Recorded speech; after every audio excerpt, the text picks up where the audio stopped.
So BRS Bhavan నుంచి మా ప్రతినిధి రాకేష్ కూడా మనకి లైవ్ లో జాయిన్ అవుతున్నారు. రాకేష్, ఈ బీసీ రిజర్వేషన్ అనే అంశం అటు కాంగ్రెస్ బీజేపీ మధ్య వార్ ఆఫ్ వర్డ్స్ కి దారితీసింది. మరి ఏంటి బీఆర్ఎస్ స్టాండ్ ఏంటి ఈ విషయంలో? బీఆర్ఎస్ రెండు పార్టీలను టార్గెట్ చేస్తుంది. ఇటు కాంగ్రెస్ కావాలని బీసీలను మోసం చేయడానికి బీసీ రిజర్వేషన్లు అనే ఒక కాన్సెప్ట్ని తీసుకొచ్చి స్థానిక ఎన్నికల్లో లబ్ధి పొందడానికి, స్థానిక ఎన్నికల్లో గెయిన్ అవ్వడానికే ఈ ప్రయత్నం చేస్తుంది. ఎన్నికల తర్వాత మొత్తం దీన్ని అంతా పక్కన పెట్టేస్తారు అని చెప్తుంది. దీంట్లో 2-3 విషయాలు చెప్తున్నారు. ఇది ఖచ్చితంగా లీగల్ కాంప్లికేషన్స్ ఉన్నటువంటి ప్రాసెస్. మహారాష్ట్రలో కొట్టేశారు, జార్ఖండ్లో కొట్టేశారు, అనేక రాష్ట్రాల్లో ఈ ఆర్డినెన్స్ని కొట్టేశారు. ఇంతకుముందు ఆంధ్రప్రదేశ్లో కూడా ఇలాంటిది జరిగింది.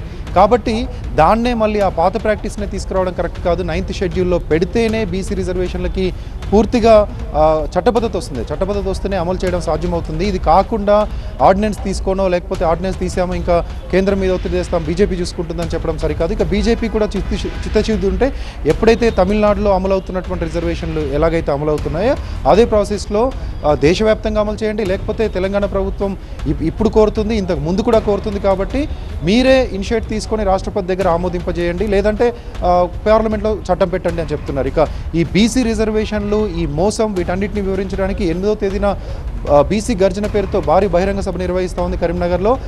కరీంనగర్ మీటింగ్ తర్వాత ప్రతి ఉమ్మడి జిల్లాల్లో ఒక బీసీ సమావేశం ఉంటుంది. ఆ తర్వాత బీఆర్ఎస్ ప్రతినిధి అంతా కూడా ఢిల్లీ వెళ్తారు. ఢిల్లీలో రాష్ట్రపతిని కూడా కలవనున్నారు.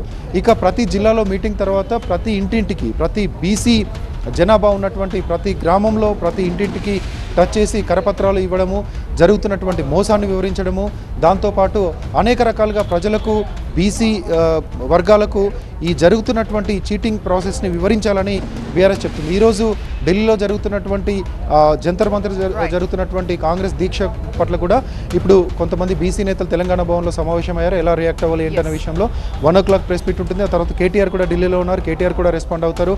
ఫర్దర్గా ఎలాంటి స్టెప్స్ తీసుకోవాలి, ప్రజలకు ఎలా వివరించాలన్న విషయంలో వరుస మీటింగ్లు కూడా జరగనున్నాయి. కేసీఆర్ కూడా ఒక బీసీ ప్రతినిధుల సభ పెట్టి అక్కడ కూడా ఆయన కొన్ని విషయాలను వివరించనున్నారు.